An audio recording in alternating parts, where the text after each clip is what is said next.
Bapak Ibu, kita akan mulai ini sesi gabungan antara pengumuman dan parenting. Saya akan mulai dalam doa. Mari kita bersama-sama berdoa. Kami bersyukur ya Tuhan untuk perjalanan pengalaman Bapak Ibu di tempat ini dalam membesarkan anak atau anak-anak, sehingga pada saatnya Tuhan kami dengan penuh harap sambil juga berdoa, anak-anak kami belajar mengenal Tuhan, mengenal ajaran GKI, sehingga pada akhirnya anak-anak kami boleh mengambil keputusan untuk menjadi pengikut Kristus sampai akhir hidup mereka. Kami berdoa mohon Tuhan berikan hikmat kepada para pengajar, para pendamping, para orang tua, untuk bisa menolong remaja-remaja, para katekisan yang ada di gereja ini untuk semakin mengenal Tuhan dengan lebih baik melalui peneladanan, melalui ajaran, maupun melalui mereka berefleksi. Terima kasih Bapak, berkati kelas ini juga supaya menjadi kelas yang juga membuat kami semua bertumbuh di dalamnya. Dalam Kristus kami berdoa. Amin. Ya, Bapak Ibu, silakan kalau ada pertanyaan bisa di chat, bisa juga secara langsung. Jadi hari ini sebetulnya adalah hari di mana para remaja itu berkenalan. Nah, waktu mereka berkenalan, mereka akan diajak untuk belajar tools refleksi, gitu ya. Jadi refleksi itu ada toolsnya, sehingga mereka tidak hanya berefleksi dengan cara berpikir mereka sendiri, tetapi dibuat urutan bagaimana mereka bisa berefleksi bersama, gitu ya. Jadi kami atau saya menyebutnya dengan meaning making, gitu ya. Kalau Bapak Ibu pernah melihat sebuah cycling yang pernah saya bagikan, gitu ya. Meaning making adalah sebuah hasil dari waktu saya studi dikirim oleh gereja untuk memaknai hidup, gitu ya. Jadi tools meaning making inilah yang dibagikan kepada teman-teman katekisan, gitu ya. Dalam bentuk pertanyaan-pertanyaan singkat, diharapkan mereka bisa memaknai perjalanan hidup mereka. Nah, disinilah kakak-kakak katekisan yang pendamping akan berkenalan, gitu ya, untuk tahu seperti apa mereka. Bayangkan Bapak Ibu, ini sebuah challenge, gitu ya. Kalau katekisan bicara itu biasanya pengalaman-pengalaman yang lalu tuh mereka apa ya, tutup kamera. Nah, ini challenge banget buat kita untuk pengajar maupun pendamping, gitu ya. Karena kami mesti menduga-duga mereka ada apa enggak, gitu ya. Jadi ada yang dari awal sampai akhir enggak buka-buka video, enggak buka mute, gitu ya. Jadi ini kira-kira nih anaknya masih ada apa enggak, gitu ya. Cuman tentu pembelajaran kita bukan pembelajaran yang memaksa. Jadi itu adalah kerugian masing-masing katekisan, gitu ya. Yang kita bisa lakukan adalah menghimbau, gitu ya. Nah, itu satu, meaning making, gitu ya. Yang kedua adalah sebetulnya nanti dalam pembelajaran yang dilakukan kali ini, kami tim pendeta setuju bersama-sama akan melakukan pembelajaran melalui metode apa ya namanya tuh ya. Jadi metodenya adalah si katekisan akan terlebih dahulu mempelajari audio atau video dari para pengajar, pendeta dan calon pendeta. Jadi ada audio yang bisa mereka pelajari selama sekitar kurang lebih 20 sampai 30 menit, gitu ya. Sehingga akhirnya mereka bisa sambil makan, sambil kamar mandi, sambil kemana, mereka dengerin dulu tuh 20 sampai 30 menit ajarannya. Lalu begitu di kelas mereka berdiskusi. Jadi nggak mereka pas katekisasi mereka matiin terus mereka makan dan minum, gitu ya. Jadi diharapkan justru berdiskusi. Nah, mudah-mudahan ini bisa terus dilakukan, gitu ya. Yang kedua itu, jadi ada meaning making, ada diskusi. Lalu yang ketiga nanti ada proyek sosial yang mereka perlu lakukan untuk mendaratkan ajaran tentang marturia, diakonia, dan koinonia. Dan terakhir ada retreat. Retreat tetap pakai Zoom, tahun ini, tetapi diharapkan retreat itu semua hadir. Karena justru yang ini menariknya, yang tidak retreat justru tidak bisa studi. Kenapa? Karena ini untuk mendaratkan benar-benar apa yang sudah dialami selama 25 kali. Ya. Nah, Bapak Ibu, pada malam hari ini saya mau men-sharingkan sebuah topik parenting yang dibutuhkan oleh remaja gitu ya. Jadi silakan kalau Bapak Ibu mau mengikutinya lagi di bulan depan gitu ya. Ya satu topik gitu ya. Nah, tapi sebelum saya memberitahu tentang topik tersebut, saya membagikan tools ini yang akan dibagikan kepada katekisan. Jadi ada tools namanya meaning making, ini saya bikin untuk mempermudah orang berefleksi, berharap biasanya Bapak Ibu setelah katekisan itu berefleksi atau meaning making dari awal katekisasi, nanti 9 bulan itu semakin mahir gitu ya. Nah, semoga bisa dilakukan juga di rumah, cuman bertanya singkat, sederhana, karena anak minimalis kan ini ya, milenial minimalis gitu ya kalau ngomong. Jadi kalau ditanya, pengalamannya apa tadi di sekolah? Gurunya nggak enak misalnya gitu ya, atau apa namanya, olahraganya itu aneh pakai online kayak gitu ya. Nah, rasanya apa? Rasanya sih canggung, tapi ya menarik juga. Nah, itu nomor 2 tuh rasanya. Yang ketiga, saya belajar apa? Saya belajar bahwa pembelajaran online itu ada enaknya ada nggak enaknya sih. Jadi saya tinggal mau ngikutin dengan baik atau enggak gitu ya. Nah, yang keempat ini yang menunjukkan dia refleksinya baca Alkitab atau enggak gitu ya. I think God wants me to, atau saya kira pesan Tuhan buat saya adalah gitu ya. Nah, kalau dia baca Alkitab, maka pesan Tuhannya itu sejalan dengan Alkitab atau ayat Alkitab yang dia baca. Misalnya, saya kira Tuhan mau saya terus belajar dan bergantung sama Tuhan, karena pembelajaran online itu sometimes menyenangkan, sometimes nggak menyenangkan, sometimes mengerti, sometimes nggak ngerti gitu ya. Jadi mesti bergantung sama Tuhan. Terus yang kelima, saya akan apa? Ke depan kalau saya belajar online nih besok nih, mungkin saya memang perlu berdoa dulu kali ya ke Tuhan supaya Tuhan menolong saya mengerti. Nah, itu meaning making. Jadi mereka akan belajar itu tuh di hari ini gitu ya, supaya ke depan sana mereka semakin mahir berefleksi. Nah, apa yang saya mau bagikan kepada Bapak Ibu hari ini, di waktu yang sangat terbatas, saya membagikan sebuah tema yang dibutuhkan oleh remaja sebetulnya. Saya nggak tahu Bapak Ibu butuh atau enggak, tapi remaja butuh gitu ya. Kenapa? Karena pertanyaannya saya pernah bertanya pada anak umur 17 tahun Bapak Ibu. Jadi sekolahnya internasional, saya kira tinggi banget ya pakai dolar gitu ya bulanannya. Lalu saya tanya, menurut kamu orang tuamu sayang nggak sama kamu? Dia langsung segera menjawab, saya pikir orang tua saya sayang. Gitu ya. I think my parents loves me. Enggak, jangan pakai pikir, saya bilang gitu ya. Pakai rasa. Apakah kamu rasa papa mamamu sayang sama kamu? Dan mengejutkan sekali bahwa ketika saya tanya apakah kamu merasa, jawabannya tidak. Nah, kenapa ya? Itu yang membuat saya berpikir, kita mesti nih ya bersama tim parenting dan katekese untuk bicara pada para orang tua gitu ya. Jadi biasanya saya undang ada remaja juga ikut ambil bagian gitu ya untuk sharing gitu ya. Tapi kali ini saya sendiri, mungkin bulan depan gitu ya. Nah, tentang bahasa cinta. Jadi kenapa nggak nyambung? Salah satunya anak-anak waktu saya studi ke Amerika itu anak-anak remaja Indonesia agak susah curhat ke mama-mama Indonesia. Kenapa? Karena bahasa Inggrisnya mama-mama dengan mama papa dengan bahasa Inggrisnya anak SMA itu berbeda. Mungkin ada gaya bahasa remajanya juga gitu ya. Sehingga kalau mama papahnya salah ngomong dalam bahasa Inggris diketawain. Padahal papa mamanya itu lagi marah mungkin gitu ya. Nah, ini kenapa? Karena bahasa ibunya berbeda, bahasa sehari-hari berbeda. Jadi ada di dalam dunia parenting yang disebut bahasa cinta. Bahasa cinta juga bisa beda.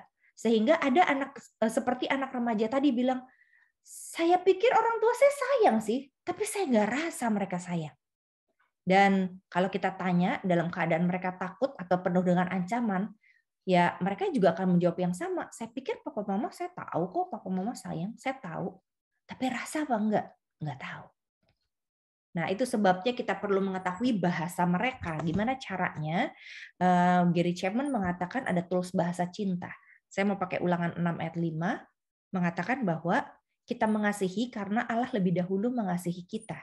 Jadi saya sendiri sebagai ibu dari anak umur 17 tahun bisa mengasihi dia bukan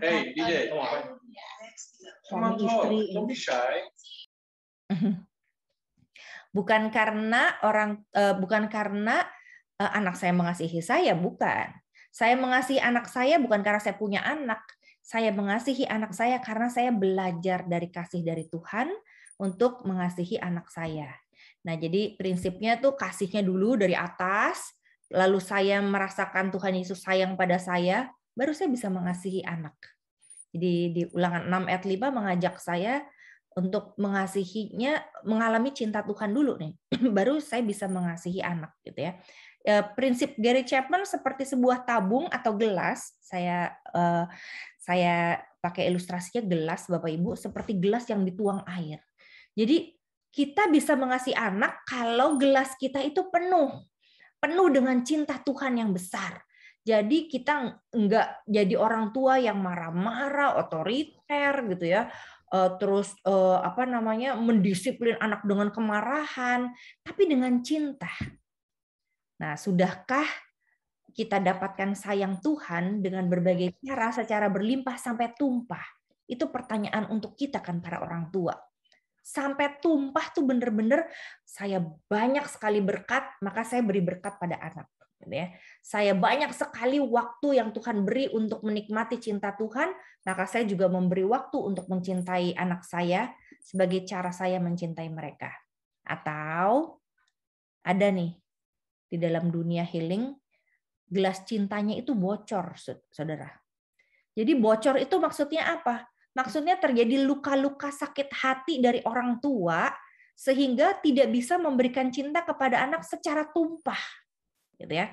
Nah, bocornya apa? Pengalaman masa lalu. Kalau dulu saya diteriakin sama orang tua saya, sekarang juga saya teriakin anak saya. Bocor deh. Dengan kemarahan saya mendisiplin atau mencintai anak saya. Maka anak saya juga jadi anak pemarah. Kalau dulu orang tua saya mendiamkan saya sehingga saya merasa di kesepian gitu ya. Kalau dia marah, dia diemin saya juga akan diemin anak saya. Sehingga dia merasa guilty feeling dan kesepian waktu saya marah, atau saya nggak suka, atau saya berbeda pendapat dengan dia. Nah, itu gelasnya bocor. Kalau gelas bocor, kita nggak bisa tuang ke anak kita cinta yang besar. Sehingga lumrahlah anak-anak remaja mengatakan, I feel, gitu ya, saya merasa orang tua saya nggak mencintai saya. Jadi sehingga anak-anak atau kita yang bocor itu haus.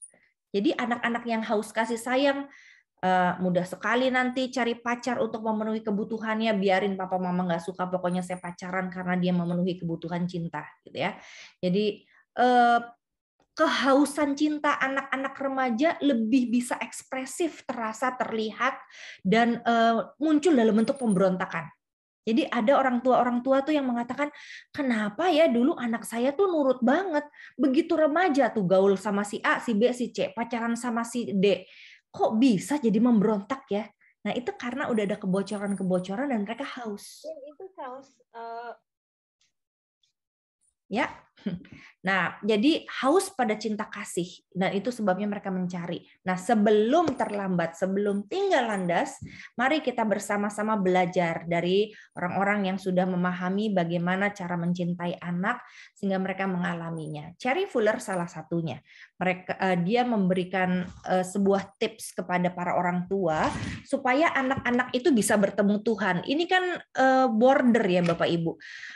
Tahukah Bapak Ibu ada anak-anak katekisan yang akhirnya memutuskan tidak di CD secara dewasa, karena ini kan CD kan keputusan dewasa mereka, kita nggak bisa paksa mereka. Dan pengajar juga senantiasa mengingatkan, kalau memang kamu belum percaya, nggak apa-apa kalau kalian belum CD, tapi kalau ini starting point kalian percaya, mari CD. Karena kita nggak akan bisa tuntas 100% memahami ajaran di awal katekisasi ini atau di akhir katekisasi ini adalah awal kita mengenal Tuhan. Nah, kalau mereka mantep, mereka di CD. Nah, Cherry Fuller mengatakan orang yang mantep itu dia melewati tahapan jendela demi jendela. Gimana caranya supaya mereka bisa percaya Tuhan Yesus sepenuh hati, memberi hidup sepenuh hati, dan akhirnya mereka, oke, saya mantep di sini, gitu ya. Nah, mereka perlu punya pengalaman yang namanya enjoying God. Saya pernah mengkhotbahkan itu, semoga Bapak Ibu masih ingat. Cherry Fuller mengingatkan anak-anak sampai remaja, mereka akan haus cinta kasih kalau mereka tidak pernah enjoying love. Enjoying God's love. Dari mana? Dari orang tua mereka. Caranya enjoying God gimana? Nanti kita akan lihat bahwa bahasa cinta anak beda-beda, Bapak. Nah, setelah mereka enjoying God, baru mereka bisa enjoying God, kan mereka isi tuh gelasnya. Setelah gelas mereka terisi penuh dengan cinta Tuhan melalui orang tua, maka mereka baru bisa loving God. Gitu ya. Bedanya apa sama orang dewasa? Kalau ini kan jendela spiritualitas anak dan remaja. Bedanya dengan orang dewasa bisa enjoying God dengan berbagai cara. Lihat pohon, bersyukur. Lihat gunung, bersyukur. Lihat bisa punya berkat-berkat Tuhan dari hasil kerja, dapat bonus, bisa membelikan orang lain sesuatu, itu enjoying God. Jadi berbagai cara bisa kita alami saat kita menjadi Kristen. Karena kita tahu Tuhan Yesus yang penuh cinta, yang mati di kayu salib, bisa memberikan kita cinta dengan berbagai cara. Nah, tapi anak-anak nggak bisa.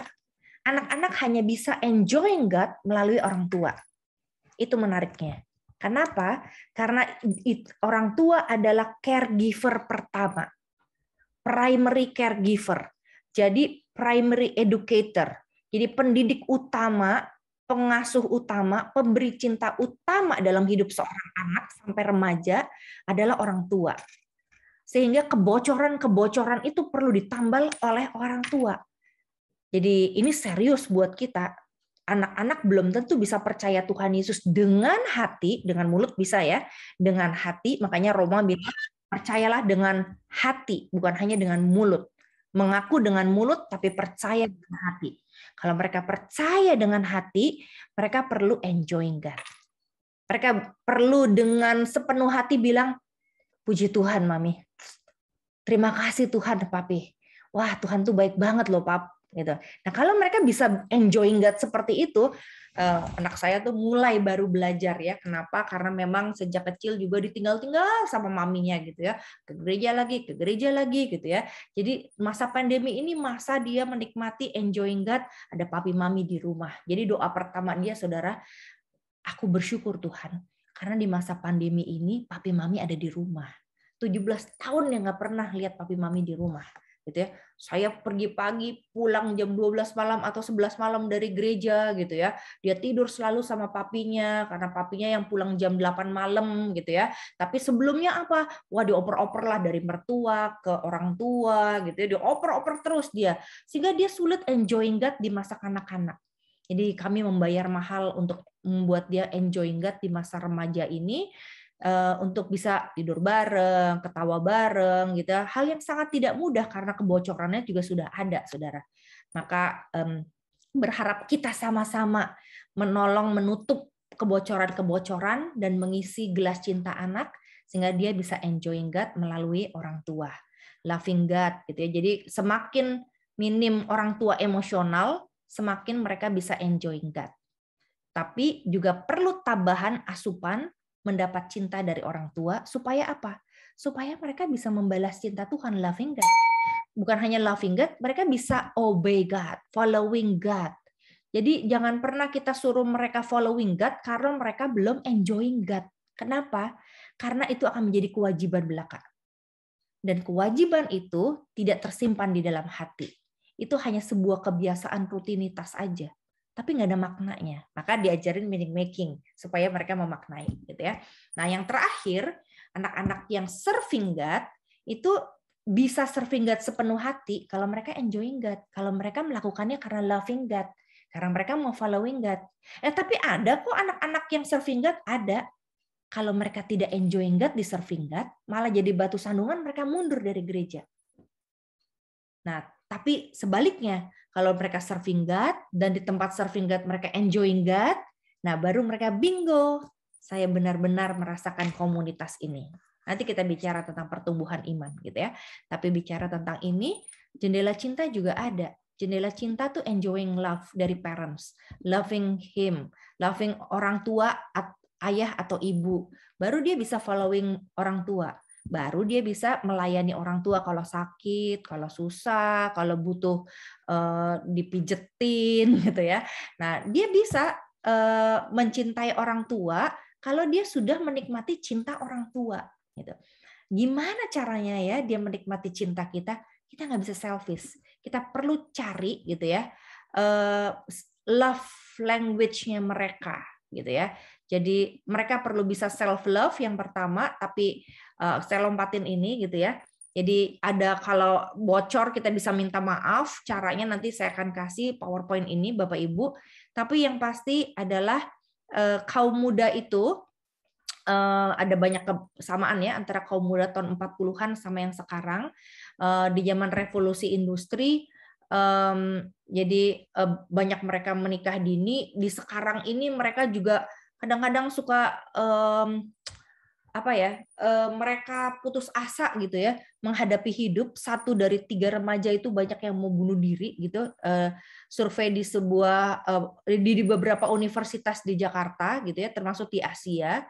Nah, yang berubah di masa remaja ini ya harap kita tahu mencintai anak remaja itu tidak mudah. Kenapa? Karena secara fisik dia udah mulai mikir seksual, tapi juga masa depan belum jelas gitu ya. Terus ada lonjakan pertumbuhan kognitif atau intelektual, sehingga mulai bisa berontak karena tahu orang tuanya nggak fair misalnya gitu ya. Sudah bisa berpikir dualisme mengenai sebab dan akibat, sudah bisa memprotes, membandingkan antara papa mama berbeda pendapat gitu ya. Karena mereka kognitifnya sudah berkembang. Lalu ketiga, nah ini terjadi pertumbuhan spiritualitas. Kalau mereka sudah masuk dalam pertumbuhan sosial yaitu berkelompok, maka iman mereka bisa jadi mengikuti iman kelompok. Sehingga akhirnya iman kelompok itu bukan berarti kelompok Kristen loh Saudara.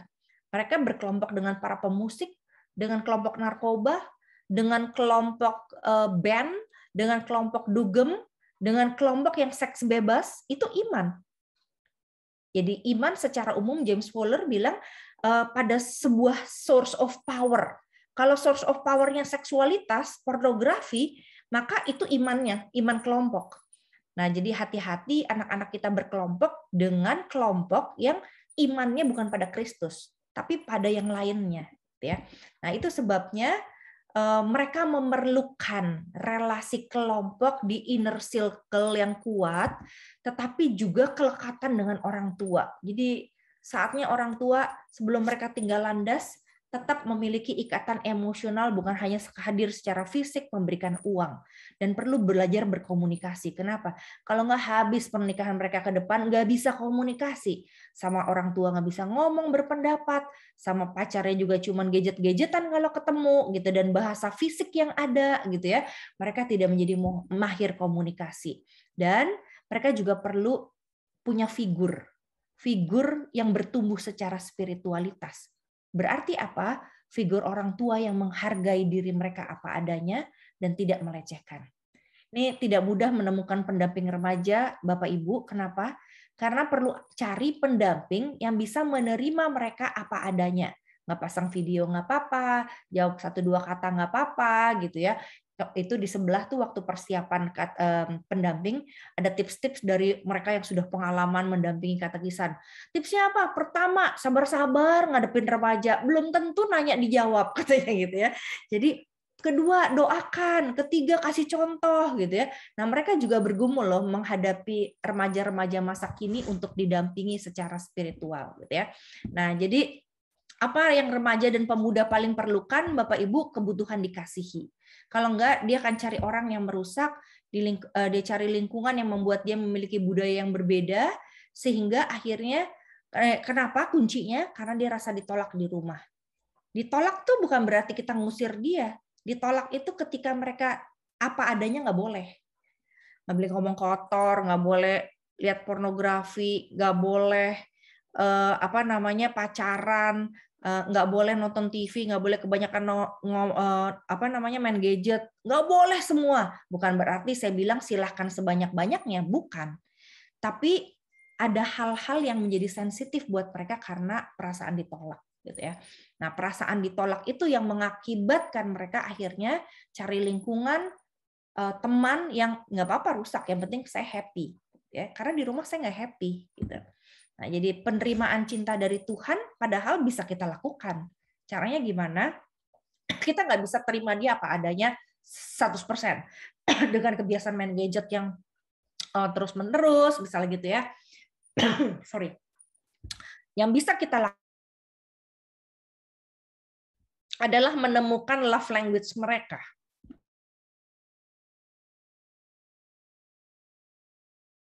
Yang bisa kita lakukan adalah menemukan love language mereka. Ada 5 love language utama, 5 love language yang salah satunya menjadi utama dalam anak kita.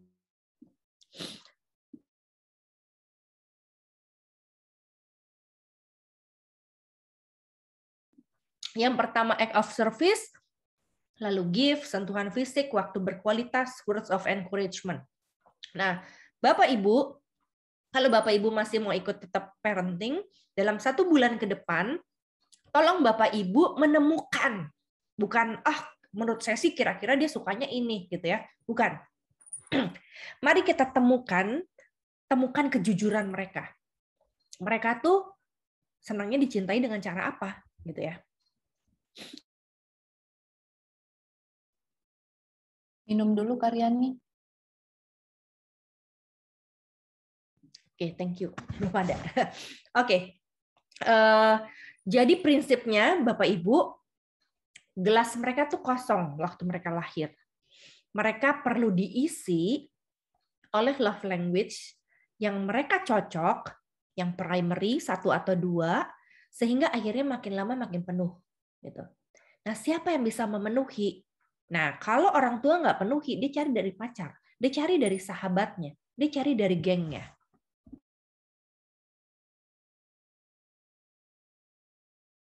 Unmute Kak. Unmute Kak. Oke, yang pertama adalah love language-nya adalah hadiah. Jadi anak-anak remaja yang menyukai love language utamanya hadiah, dia perlu hadiah-hadiah kecil untuk menyemangatinya, gitu ya. Ini bukan sebagai bayaran. Dapat 10 dikasih hadiah. Enggak, itu namanya bayaran. Nah, hadiah itu adalah sesuatu yang istimewa yang enggak pakai alasan. Alasan tuh maksudnya membayar gitu ya, membayar, tapi benar-benar diberikan hadiahnya sebagai tanda cinta. Aduh, mama ingat ini nih waktu pergi, kamu pasti suka. Nah, itu hadiah. Jadi nggak pakai syarat. Kalau kamu nanti behave, nggak berantem di sekolah, kamu dapat hadiah. Bukan, itu bayaran namanya. Bukan hadiah, bukan gift, bukan present gitu ya. Yang kedua, tanda kasih yang bersejarah itu penting biasanya kalau love language-nya hadiah. Jadi kalau Bapak Ibu lihat anak-anak itu suka mengoleksi barang-barang yang udah dari zaman TK, SD gitu ya. Nah, itu tuh kemungkinan dia love language-nya hadiah karena dia suka barang bersejarah. Jadi dijajarin gitu ya atau disimpan di lemari gitu ya. Kita bilang dibuang, enggak, ini kenang-kenangan mah. Walaupun udah bulukan juga, pokoknya kenang-kenangan. Itu hadiah gitu ya. Oleh-oleh tuh penting buat mereka gitu ya, tanda kasih. Lalu yang membuat mereka senang itu adalah juga pemberinya yang ingat sama dia di samping pemberiannya. Yang kedua, waktu berkualitas. Kalau love language anak kita adalah waktu berkualitas, ini memang paling susah. Kenapa? Karena butuh waktu lebih lama. Jadi mereka senang bersahabat. Untuk orang-orang yang people oriented, mereka senang ngobrol. Ngobrol aja pokoknya. Jadi kalau tergantung song of the day-nya apa. Misalnya tentang cinta, dia akan bicara cinta terus gitu ya. Tiap hari ngomongin cinta. Kalau tentang musik, tiap hari ngomongin musik. Bola terus tiap hari gitu ya. Nah, kita perlu cari tahu tuh dia sukanya ngobrolannya apa tuh sama teman-temannya gitu ya. Senang bersahabat. Senang komunikasi yang mendalam kalau orang waktu berkualitas. Jadi mendalam tuh apa? Mendalam itu pembicaraan yang berkaitan dengan perasaan, Bapak Ibu. Jadi kesel ngadepin guru misalnya gitu ya. Nah, kalau cara kita menjawab mereka dengan kalimat fighting words namanya, berarti kalimat itu membuat mereka ingin berantem sama kita. Padahal komunikasi yang mendalam adalah komunikasi yang memahami perasaan remaja. Ya. Nah, yang ketiga, waktu berkualitas itu mereka tuh pengen ketawa bareng sama bapak ibu. Jadi hitunglah berapa kali mereka tertawa dalam 1 minggu bersama dengan bapak ibu ketimbang ditegur dan kesel atau sedih karena ditegur. Ya. Jadi lihat anak remaja kita biar tiap hari ketawa sama kita. Kadang-kadang saya tuh sampai kelitikan sama anak saya supaya ngelihat dia ketawa gitu ya sama dia. Padahal udah sama-sama badannya besar gini, terus tapi tetap guling-gulingan di tempat tidur gitu ya. Karena itu cara saya ingin membuat dia tertawa dalam 1 hari gitu ya. Di tengah-tengah perjalanan studi yang tidak mudah gitu ya. Lalu mereka perlu ada bersama kita saat menjalani hobinya. Bukan hanya sekedar duduk bersama, sana main gadget, sini main gadget, bukan. Tapi melakukan fun, sesuatu yang fun bersama. Misalnya anak saya sukanya masak, jadi saya yang cuci piringnya dia yang masak, karena saya nggak suka masak gitu ya. Tapi waktu berkualitas bersama dia bilang masak yuk gitu ya. Kalau dia bilang masak yuk berarti saya yang cuci piring gitu ya. Terus mereka perlu juga kita mengatakan saya merasakan yang kamu rasa. Kesel banget sama tuh guru, Mam. Iya emang nyebelin tuh guru ya gitu ya. Bukan yang kamu tuh nggak boleh gitu, nggak boleh kurang ajar sama guru. Nah itu dibalik gitu ya. Tapi oh ya saya merasakan. Jadi memang di masa-masa remaja ini masa di mana kita bersahabat dengan anak gitu ya. Yang ketiga, nah ini anak-anak remaja yang sensitif dengan kata-kata. Jadi Bapak Ibu, love language ini kalau kita nggak lakukan atau kita lakukan yang sebaliknya itu membocorkan gelas cinta. Jadi kayak saya membocorkan gelas cinta dengan saya tidak ada waktu anak saya sedih. Saya ingat banget di umur 3 tahun tuh dia pernah ngomong, Mami please jangan pergi, aku lagi sakit nih Mami gitu ya. Waduh maaf ya deh, aku mesti ngubur orang gitu ya. Nah jadi papahnya yang gendong dia gitu ya. Tapi itu membocorkan, maka perlu perbaikan, pemulihan. Nah yang ketiga kata-kata yang membangun. Jadi anak-anak remaja gitu ya, paling penting kalau yang kata-kata membangun nih love language-nya itu I feel you paling penting. I feel you tuh bukan selalu ngomong, ya aku rasa yang kamu rasa. Belum tentu katanya, kamu mami nggak rasa yang aku rasa. Jadi, oh iya ya, memang kesel ya, emang marah ya, emang capek ya, gitu ya. Ya aku memang nggak tahu secapek apa kamu, tapi oke, aku lihat emang kamu capek dari wajahmu, misalnya gitu ya. Jadi kita merespon sesuai dengan yang dia rasa. Lalu peka body language. Jadi anak-anak yang kata-katanya love language-nya kata-kata membangun, dia peka tuh bapak ibunya tuh marah, menegur dia, nyuekin dia, sibuk, menduakan dia tahu. Maka kalau lihat bapaknya ibunya nge-gadget terus atau nonton atau apa ya males lah gitu. Jadi mereka lihat love language. Lalu mereka perlu diberikan apresiasi dalam pemikiran. Kadang-kadang nyeleneh memang, out of the box. Bukan gitu juga sih ya. Tapi nggak masuk akal kadang-kadang gitu ya. Tapi kalau kita hargai, oke, bisa juga pikiran seperti itu. Bisa juga nih ya, bisa dulu, baru tapi gitu ya. Jadi belakangnya pakai tapi. Tapi depannya terima dulu nih pendapat dia, perasaan dia, ide dia, usaha dia. Gitu ya. Jadi bukan mencela yang tidak dilakukan, tapi mengapresiasi yang dilakukan. Wah, keren banget hari ini mau cuci piring gitu ya. Karena biasanya nggak cuci piring gitu ya. Jadi kata-kata cinta dan ketulusan itu 11-12 itu nyangkut gitu ya.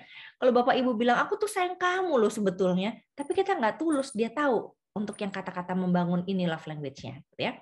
Lalu nasihat penting, tapi kalau mereka mau dengerin. Nah, kita kan seringkali pengennya tuh memberi nasihat, pokoknya masuk dulu gitu ya.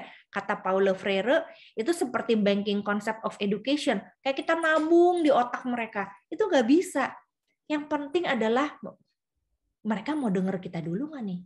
Kalau seperti jendela kebuka udah ketutup, ya kita nggak bisa kasih nasihat gitu ya. Nah, oke, yang keempat adalah sentuhan fisik. Sentuhan itu penting, tapi Bapak Ibu, kalau di masa remaja, jangan sentuh remaja kita sembarangan. Karena apa? Mereka peka daerah-daerah yang perlu dihormati. Jadi tanya dulu, anak saya bilang namanya konsen. Konsen dulu Mami, bilang dulu kalau memegang gitu ya. Jadi perlu ada cara yang tepat memberikan sentuhan fisik. Jadi peran sentuhan fisik ayah dan ibu itu penting. Kenapa? Karena sehalus itu ayah dan ibu menyentuh, sehalus itu dia punya standar, nanti pasangannya tuh mesti halus gitu ya. Jangan yang kasar-kasar nabok gitu ya. Nggak apa-apa, dipacarin dan jadiin teman gitu ya.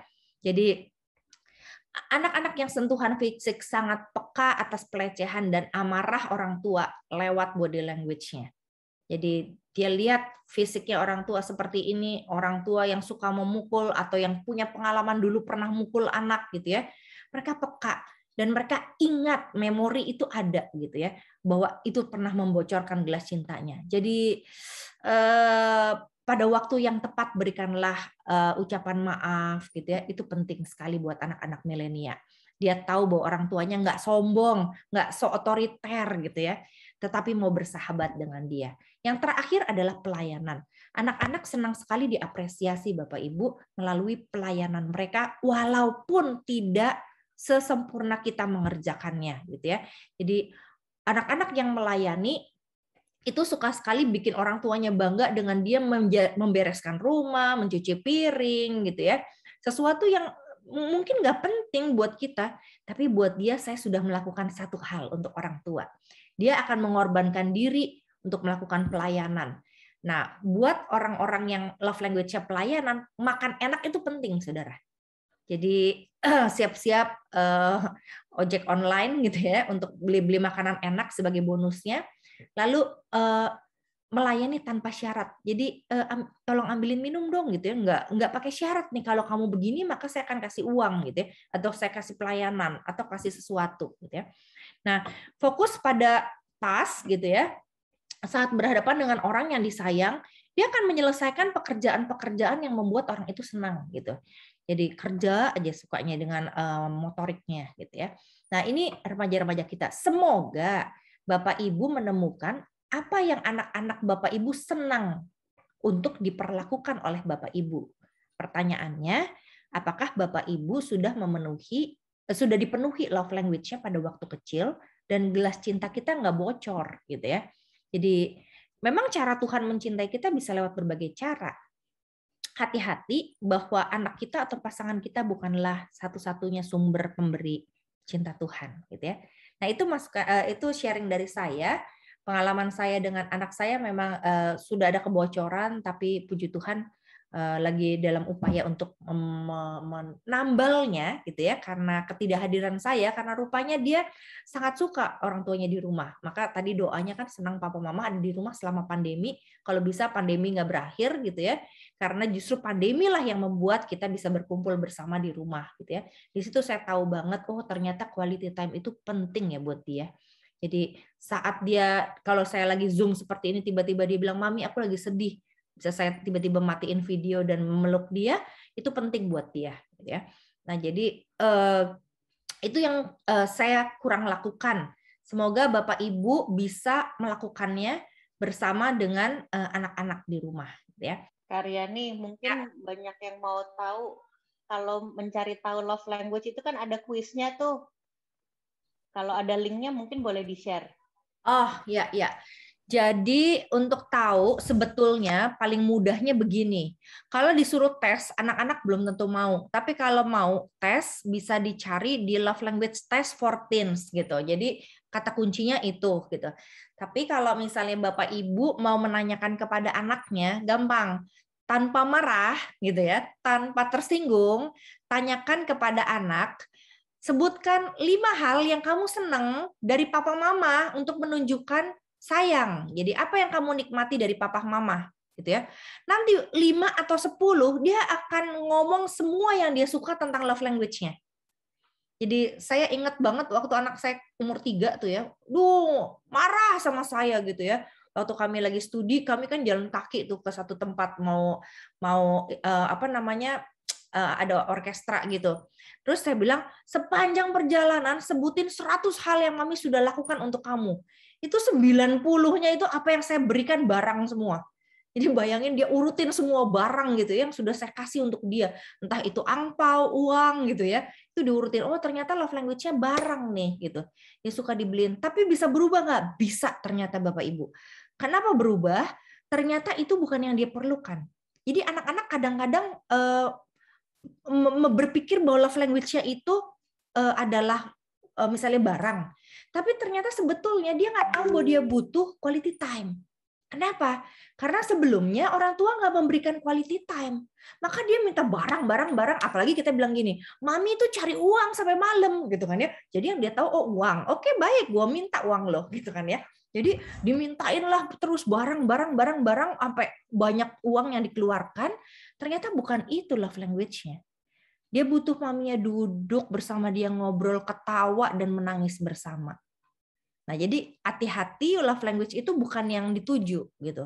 Tapi karena mereka belum pernah mengalami love language yang sebenarnya di dalam perjalanan hidup sampai masa remaja, maka mereka jadi salah sangka dan akhirnya menjadi peminta-minta di love language yang satu yang sebetulnya itu bukan yang paling dia butuhkan. Kenapa saya tahu love language anak saya akhirnya bukan barang? Karena disuruh beli baju nggak mau, disuruh beli sepatu nggak mau gitu. Sepatu udah robek mau dilem sama dia gitu ya. Berarti oh dia kayaknya nggak begitu suka barang nih gitu. Walaupun suka angpau sih gitu ya. Tapi tetap akhirnya dia carinya quality time bersama gitu. Jadi bisa jadi loh Bapak Ibu, kita orang tua yang juga sangat membutuhkan love language kita itu dipenuhi oleh pasangan kita. Kita bisa marah karena tidak dipenuhi. Misalnya, kita butuh kata-kata yang berkualitas, membangun, tapi pasangan kita tidak pernah memberikan apresiasi atau bahkan seringkali menjatuhkan kita. Akhirnya kita bocor. Atau kita butuh quality time dengan ibu kita atau ayah kita di masa lalu, tetapi tidak dipenuhi. Akhirnya kita minta pasangan atau anak kita duduk baik-baik bersama dengan kita. Nah, kalau kita nggak pernah membereskan kebocoran itu, nanti pasangan kita menderita, Bapak Ibu, atau anak kita menderita karena kita menuntut itu dari mereka. Padahal seharusnya kita yang berpulih dan membereskan kebocoran yang ada. Gitu. Nah, itu sekilas tentang love language. Ada lagi pertanyaan, Bapak Ibu? Silakan. Bu Riani. Ya, saya orang tua dari Aaron, Bu. Ya, gimana, Pak? Saya panggil Bu. Silakan. Ya, jadi gini, Bu.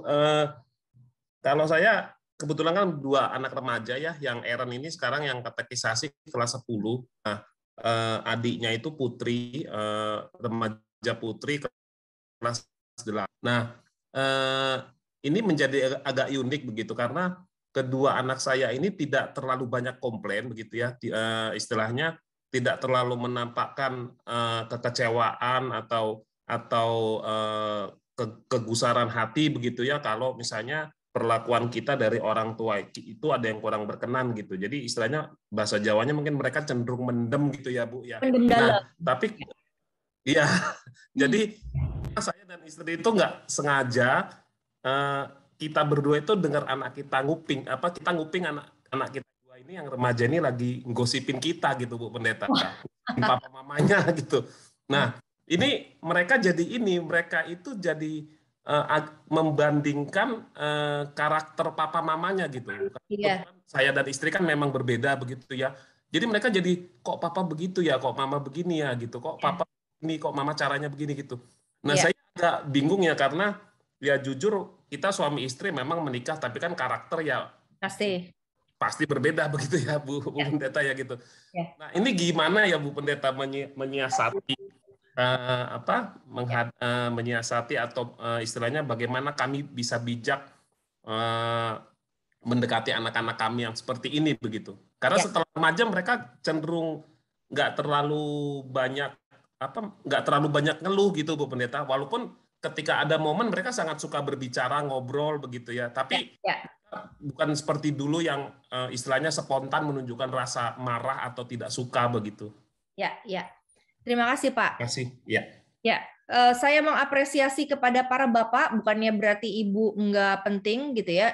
Ibu banyak sekali yang belajar parenting, tapi bapak sedikit yang belajar parenting. Padahal parenting itu bukan istilah feminim gitu ya. Tapi jadi senang sekali ada bapak-bapak di sini banyak sekali gitu ya. Ada Bang Aldo, ada bapaknya Eren, ada Pak Heru, Pak Daniel gitu ya, Pak Novia, semua hadir, Pak Bang Edu gitu. Ya, ini menambah semangat kita nih ya, bahwa parenting itu milik suami dan istri nih gitu ya. Gimana caranya? Sebetulnya 10 kali ke depan saya akan mengajak Bapak Ibu belajar sebuah model parenting yang namanya consultant parenting gitu ya. Nah, consultant parenting itu membuat anak-anak share responsible dan belajar bagaimana cinta itu melalui logika gitu ya. Jadi cinta itu melalui logika, sehingga akhirnya kita perlu mikir gimana cara mencintai anak. Nah, memang saya tidak bisa menjawab dalam waktu 1-2 menit ini, tapi Pak Karl, kita akan bersama-sama masuk di tema-tema selanjutnya.